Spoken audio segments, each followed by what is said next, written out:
जय हिंद फौजियों। 19 अप्रैल का शिफ्ट 1 का पेपर हो चुका है और हम लोग जो है 19 अप्रैल का शिफ्ट 1 का पेपर बनाने जा रहे हैं।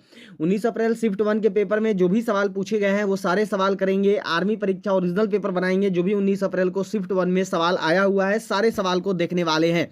तो चलिए शुरू करेंगे, ज़्यादा समय नहीं लेंगे, जल्दी से शुरू करते हैं। देख लो, 19 अप्रैल आर्मी परीक्षा में यह सवाल आया है। जो भी सवाल आए हैं उन सभी क्वेश्चंस को हम लोग करेंगे। उन सभी सवालों को जो है हम लोग देखो बनाने जा रहे हैं। 19 अप्रैल आर्मी परीक्षा में सभी सवाल देखेंगे। तो जल्दी से सारे लोग क्लास को, सेशन को एक बार लाइक करिए।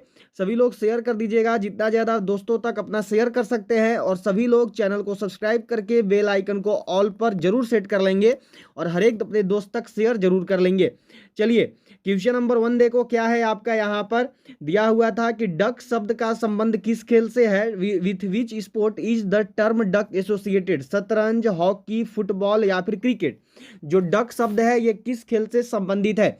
याद रखिएगा कि खेल से संबंधित सवाल आ रहा है, ठीक है। खास करके खेलों से संबंधित शब्द के बारे में पूछा जा रहा है और ज्यादातर क्रिकेट वाला ही पूछ रहा है। अभी तीनों दिन पूछा है, 17, 18, 19 को तीनों दिन क्रिकेट वाला पूछा है। तो ध्यान में रखना है सबको। ऑप्शन डी क्रिकेट होगा। डक शब्द जो है ये क्रिकेट से संबंधित है। चलिए अगला सवाल देखेंगे। अगला सवाल आपको यहाँ पर देखो क्या दिया हुआ है। नेक्स्ट क्वेश्चन मिला हुआ है। देखो आपका सवाल है कि अनुच्छेद 17 में किसका वर्णन है। Who is described in article 17। देखो ऑप्शन थोड़े इधर उधर हो सकते हैं। और एक बात याद रखिएगा कि जो भी क्वेश्चन है वो अलग अलग एआरओ के मिक्स क्वेश्चन है, अलग अलग सेंटर के, क्योंकि अलग अलग सेंटर से बच्चों ने कॉल कर करके अपना क्वेश्चन बताया है। अनुच्छेद 70 देखो अस्थिरता अंत के बारे में बताता है। चलो अगला सवाल देखेंगे। अगला सवाल यहाँ पे आपका देखो क्या, ये अंग लिखा हुआ है, याद रखिएगा अंत नहीं है, यहाँ पर अंग लिखा हुआ है, ठीक है। अदृश्यता अंग है, ये अंग लिखा हुआ है, ठीक है। तो ये यहाँ पर इसका जो है आपका सही जवाब होगा। चलो जी अगला सवाल देखते हैं। अगला सवाल देखो आपको मिला हुआ है। नेक्स्ट क्वेश्चन यहाँ पर है आपका। ये सवाल है कि कालीबंगा कहाँ स्थित है। Where is Kalibangan situated. ये आपका पूछा हुआ सवाल है, 17 अप्रैल को आया था, उसी को उठा के आज डाल दिया है। रिपीटेड सवाल है, कालीबंगा कहाँ पर स्थित है। ध्यान में रखिएगा सवाल रिपीट हो रहे हैं, पूछा हुआ सवाल पूछा जा रहा है। आज 2 से 3 सवाल ऐसा है जो कि कल वाला है, तो इसीलिए सबको ये क्वेश्चन करते चलोगे। कालीबंगा कहाँ पर है, तो देखो राजस्थान में स्थित है। सही जवाब होगा option A Rajasthan.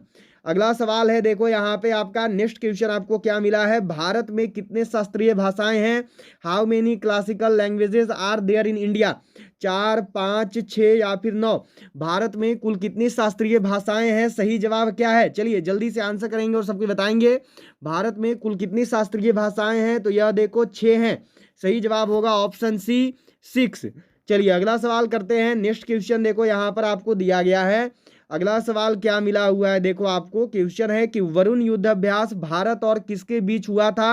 Varun war exercise took place between India and हुम। फ्रांस, चीन, जर्मनी या फिर यूरोप। युद्धाभ्यास बहुत इंपॉर्टेंट है, युद्ध अभ्यास से जुड़ा हुआ सवाल आ रहा है। सभी लोग वर्तमान में हुए युद्ध अभ्यासों को पढ़ लीजिएगा।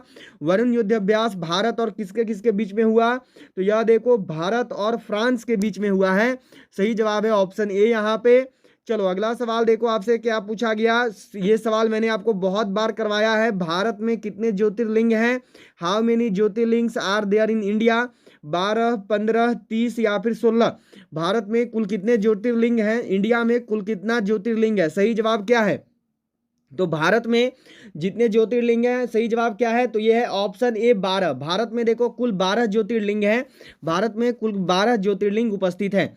चलिए अगला सवाल देखो दिया हुआ है यहाँ पर कि लोहे में जंग लगना कौन सा परिवर्तन है। What kind of change is rusting of ion. रासायनिक परिवर्तन, भौतिक परिवर्तन, अपवर्तन या फिर विवर्तन। लोहे में जंग लगना कौन सा परिवर्तन है। लोहे में जंग लगना जो है यह कौन सा परिवर्तन में आता है। चलिए जल्दी से आंसर करेंगे और सबको बताएंगे। लोहे में जंग लगना कौन सा परिवर्तन है, तो लोहे में जंग लगना देखो रासायनिक परिवर्तन है। सही आंसर है ऑप्शन ए। चलिए अगला सवाल करेंगे। अगला सवाल देखो यहाँ पे आपको दिया हुआ है कि कौन अपना भोजन स्वयं बनाते हैं। Who कुक्स their own foods. निम्न में से वह कौन है जो कि अपना भोजन का निर्माण स्वयं करते हैं। चलिए जल्दी से एक एक बार सबको लाइक करिएगा और शेयर कर दीजिए अपना हर एक दोस्त तक, सभी तक पहुंचा दीजिए। बताइए कि हमारा ऐसा पेपर आ रहा है, कैसा क्वेश्चन पूछा जा रहा है, शेयर कीजिए सभी तक। और सभी लोग चैनल को सब्सक्राइब करके बेल आइकन को ऑल पर जरूर सेट कर लेंगे। तो अपना भोजन स्वयं बनाने वाले देखो सवाल होते हैं, क्योंकि ये स्वपोषी होते हैं। ठीक है, चलिए अगला सवाल है यहाँ पर आपका, देखो यह दिया हुआ है। क्या सवाल यहाँ पे मिला है, देखो आपका कि उष्मा ताप रोधी है।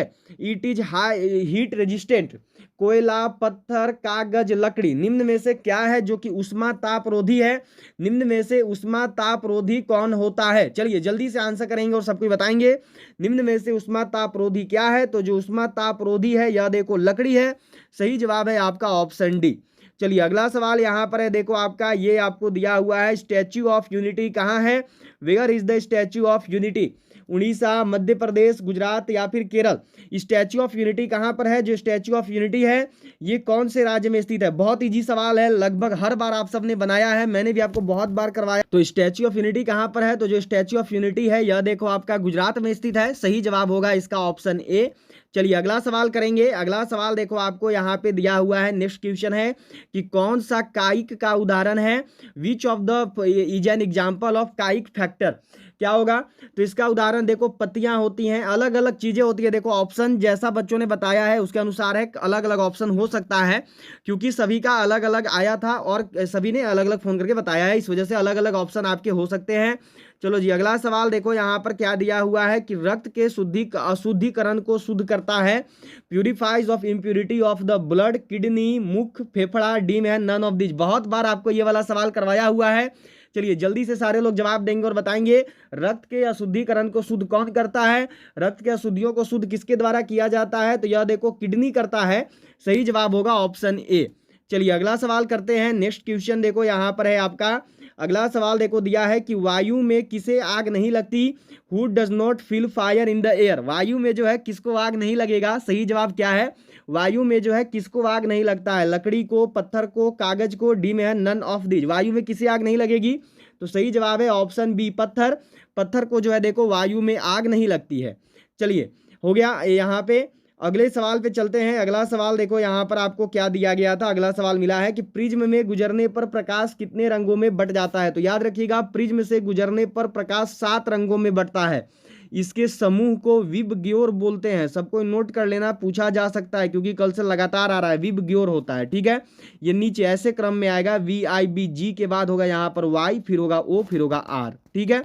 चलो अगला सवाल है देखो यहाँ पे कि सूर्य की किरण पृथ्वी पर किस प्रकार आती है। How does the sun rays reach the earth. क्या है सही आंसर। सूर्य की किरण पृथ्वी पर किस प्रकार से आती है। सही जवाब क्या होगा। तो सूर्य की किरण जो है यह देखो पृथ्वी पर आती है विकिरण के द्वारा। ये आती है देखो रेडिएशन के द्वारा, ठीक है। सही आंसर है ऑप्शन डी। चलो नेक्स्ट क्वेश्चन देखो यहाँ पे है, ये दिया हुआ है आपका कि राजस्थान के मुख्यमंत्री कौन है। Who is the chief minister of Rajasthan. Eknath Shinde, Mamata Banerjee, Shivraj Singh Chouhan, Ashok Gehlot. मुख्यमंत्री वाला सेक्शन बहुत इंपॉर्टेंट है। मुख्यमंत्री और राज्यपाल बिल्कुल पढ़ लीजिएगा क्योंकि इससे सवाल आ ही रहा है। राजस्थान के मुख्यमंत्री कौन है। तो ये है देखो अशोक गहलोत, ठीक है। सही जवाब है आपका ऑप्शन डी। और एकनाथ शिंदे वाला देखो पूछ चुका है, ये महाराष्ट्र के हैं। ममता बनर्जी भी पूछ दिया है, ये कहाँ के हैं। तो पश्चिम बंगाल के हैं। और शिवराज सिंह चौहान याद रखना मध्य प्रदेश MP से हैं। यहाँ पे चुनाव होना है तो ये पूछा जा सकता है। चलो जी अगला सवाल यहाँ पे देखो दिया हुआ है कि मानव का श्वसन अंग कौन सा है। Which is the respiratory organ of human. फेफड़ा, हृदय, किडनी या फिर अंडाणु। मानव का श्वसन अंग कौन सा है। सही जवाब क्या होगा। मानव का श्वसन अंग क्या है। तो मानव का श्वसन अंग होता है देखो फेफड़ा। सही आंसर है आपका ऑप्शन ए। चलिए अगला सवाल करेंगे। नेक्स्ट क्वेश्चन देखो यहाँ पर आपको मिला हुआ है। अगला सवाल है मादा युग्मक कौन सा है। Which is the female gamete. सही जवाब क्या है। फेफड़ा, हृदय, किडनी या फिर अंडाणु। मादा युग्मक कौन सा है। मादा युग्मक क्या होता है। चलिए जल्दी से आंसर करना हो सबके बताना मादा युग्मक क्या है। तो मादा युग्मक है देखो आपका ओवम। सही जवाब है ऑप्शन डी अंडाणु। चलो जी नेक्स्ट क्वेश्चन देखेंगे। अगला सवाल है यहाँ पे, यह देखो बहुत बार मैंने आपको करवाया था, बहुत बार पढ़ाया है। सवाल है देखो कि तवांग मठ किस राज्य में स्थित है? Tawang monastery is located in which state? Arunachal Pradesh, Meghalaya, Andhra Pradesh या फिर कर्नाटक? चलो जल्दी से करोगे और बताओगे। जो तवांग मठ है यह कहाँ स्थित है? जो तवांग मठ है ये कौन से राज्य में है? सही जवाब क्या है इस सवाल का? तवांग मठ जो है ये कौन से राज्य में स्थित है? तो तवांग मठ देखो आपका अरुणाचल प्रदेश में है। सही जवाब होगा ऑप्शन ए, अरुणाचल प्रदेश। चलिए अगला सवाल आपको देखो दिया हुआ है, 20 नंबर सवाल है कि निम्न में से कौन से नीले लिटमस को लाल कर देते हैं? देखिए ये सवाल था, इसमें ऑप्शन में अलग अलग चीज अम्ल में दिया हुआ था। याद रखिएगा नीला लिटमस को लाल करता है अम्ल, ठीक है। अब वहां पर आपको अम्लों के नाम दिए हुए हैं, उसमें आपको अम्ल को पहचान कर जो है टिक करना है, ठीक है। तो अम्ल से जुड़ा हुआ सवाल आ रहा है, अम्ल से, क्षार से, लवण से, ये सब पढ़ लेना है सबको, क्योंकि इससे लगातार सवाल देखो पूछा जा रहा है, ठीक है। चलो जी अगला सवाल है यहाँ पर देखो, क्या है? यूपीए का पूर्ण रूप क्या है? चलिए जल्दी से करेंगे और बताएंगे सबको। तो यूपीए का फुल फॉर्म क्या होता है? यूपीए का फुल फॉर्म होता है देखो यूनाइटेड प्रोग्रेसिव अलायंस, ठीक है। यूनाइटेड प्रोग्रेसिव अलायंस होता है, यूनाइटेड प्रोग्रेसिव अलायंस जो है बोलते हैं। याद रखना कि राजनेता वाला क्षेत्र से, पॉलिटी से जुड़ा हुआ फुल फॉर्म पूछा जा रहा है। कल एमएलए का आया था, एमपी का आया था, अभी यूपीए का आया है, जो कि कांग्रेस का गठबंधन में सरकार बनता है, यूनाइटेड प्रोग्रेसिव अलायंस बोलते हैं, ठीक है। तो पढ़ लेना है। एनडीए ये सब का फुल फॉर्म देख लेना, जो एनडीए भाजपा की सम्मिलित पार्टी होती है उसका। चलो अगला है कि सिमलीपाल राष्ट्रीय उद्यान कहाँ स्थित है? Where is Simlipal national park located? Assam, Maharashtra, Karnataka या फिर उड़ीसा? सिमलीपाल राष्ट्रीय उद्यान कहाँ स्थित है? इस सवाल का सही जवाब क्या होगा?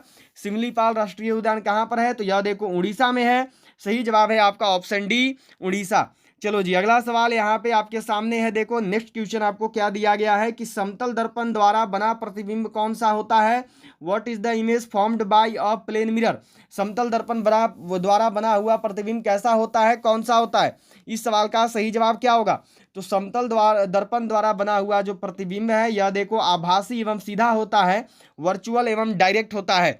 सही जवाब होगा ऑप्शन सी। चलिए अगला सवाल देखो यहाँ पर क्या है आपका कि भारत का पहला गवर्नर जनरल कौन था? Who was the first governor general of India? William Bentinck, Lord Curzon, James Ford या फिर माउंटबेटन? भारत का पहला गवर्नर जनरल कौन बना? इस सवाल का सही जवाब क्या है? चलो जी जल्दी से करोगे और सबके बताओगे। भारत का पहला गवर्नर जनरल कौन बना है? निम्न ऑप्शंस में से आपके सही जवाब कौन से हैं? भारत का पहला गवर्नर जनरल कौन बना? तो ये है देखो लॉर्ड विलियम बेंटिक। सही जवाब है option A, Lord William Bentinck, ठीक है। चलो जी अगला सवाल देखते हैं। नेक्स्ट क्वेश्चन देखो आपको क्या दिया हुआ है यहाँ पे कि विजय हजारे ट्रॉफी 2022 किसने जीती? Who won Vijay Hazare trophy 2022? Vijay Hazare trophy 2022 को किसने जीता है? सही जवाब क्या होगा? चलो जल्दी से करो अगर बताओगे।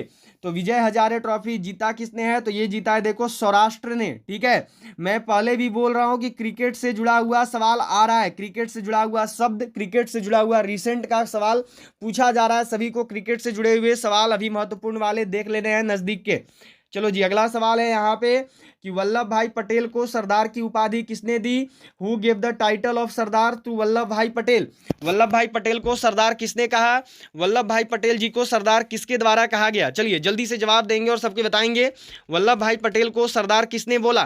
तो वल्लभ भाई पटेल को देखो सरदार बोला बारदौली की महिलाओं ने। सही जवाब होगा ऑप्शन ए, बारदौली की महिलाएं।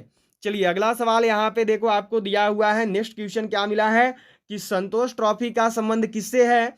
संतोष trophy is related to cricket, football, hockey या फिर शतरंज? जो संतोष ट्रॉफी है इसका संबंध किस खेल से है? जो संतोष ट्रॉफी है ये कौन से खेल से संबंधित है, किस खेल से संबंध रखता है? तो संतोष ट्रॉफी देखो आपका क्रिकेट का खेल से संबंधित है, यह जो है देखो क्रिकेट से संबंध रखता है। सही जवाब होगा ऑप्शन ए, क्रिकेट। चलिए अगला सवाल देखेंगे। अगला सवाल है यहाँ पे देखो आपका क्या क्वेश्चन है कि महाराष्ट्र के राज्यपाल कौन है? Who is the governor of Maharashtra? चलिए जी सही जवाब क्या होगा? देखो मैं आपको लगातार 3 दिन से बोल रहा हूं कि राज्यपाल एवं मुख्यमंत्री ये पढ़ लेना है सबको, ठीक है।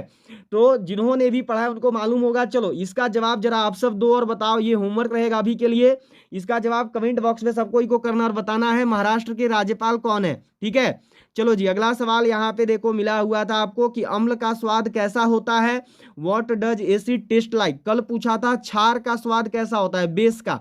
तो यह देखो कड़वा होता है, ठीक है। अभी पूछा है अम्ल का स्वाद कैसा होता है, तो अम्ल का स्वाद देखो खट्टा होता है, ठीक है।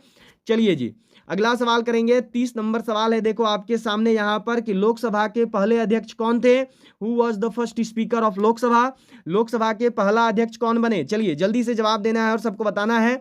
लोकसभा के पहले अध्यक्ष, तो लोकसभा के पहले अध्यक्ष है देखो गणेश वासुदेव मावलंकर। पहली महिला अध्यक्ष पूछेगा तो पहली महिला अध्यक्ष थी मीरा कुमार, याद रखोगे। वर्तमान में कौन है, तो वर्तमान में है देखो ओम बिरला, ठीक है, सबको याद रखिएगा। चलिए जी अब अगला सवाल है यहाँ पर देखो आपका, ये सवाल कल पूछा था, सेकेंड शिफ्ट में ये सवाल आया था आपका और अभी दोबारा पूछ दिया गया है। ध्वनि किसमें गति नहीं कर सकती है, कल वाला सवाल मैंने बोला था रिपीट हो रहा है। ध्वनि किसमें गति नहीं कर सकती है, तो यह देखो निर्वात में जो है गति नहीं कर सकती है। चलिए अगला सवाल यहाँ पे है, ये देखो आपका फिर से ये आ गया है, कल भी यही सवाल था, इसको दोबारा रिपीट किया है। दो सवाल आज सीधे उठा के पूछे गए हैं कल वाले से। बौद्ध धर्म का पवित्र ग्रंथ कौन सा है, what is the holy book of Buddhism. तो बौद्ध धर्म से जो संबंधित ग्रंथ है यह देखो त्रिपिटक है। सही जवाब होता है ऑप्शन बी त्रिपिटक। चलिए जल्दी से सारे लोग लाइक करेंगे, सभी अपने दोस्तों तक शेयर करिएगा और सभी लोग चैनल को सब्सक्राइब करके बेल आइकन को ऑल पर जरूर सेट कर लेंगे।